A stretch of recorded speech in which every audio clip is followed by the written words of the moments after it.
America ఉపాధ్యక్ష ఎన్నికలకి సంబంధించినటువంటి పోటీ నుండి తప్పుకున్నటువంటి వివేక్ రామస్వామి ట్రంప్కి అయితే సలహాలు ఇస్తున్నారు.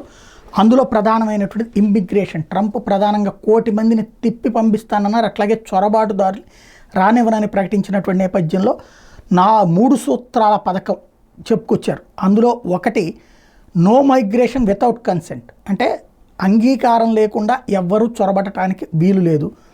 అలాగే consent should only be granted to migrants who benefit America, అది అమెరికాకి ప్రయోజనం చేకూరుస్తారు అనుకునేటటువంటి చొరబాటుదారుల్ని మాత్రమే అంగీకరించాలి. అట్లాగే those who enter without consent must be removed, అది ఏదైతే అక్రమంగా మెక్సికో నుంచినో బెల్జియం నుంచినో అట్టించి వచ్చేటటువంటి వాళ్ళని జాగ్రత్తగా వెనక్కి తిప్పి పంపాలి, మనకి అవసరం లేనటువంటి వాళ్ళని అన్నటువంటిది. ఇదే రూట్లో ట్రంప్ వెళ్ళే అవకాశం ఉందన్నటువంటి విషయాన్ని చెప్పుకొస్తున్నారు.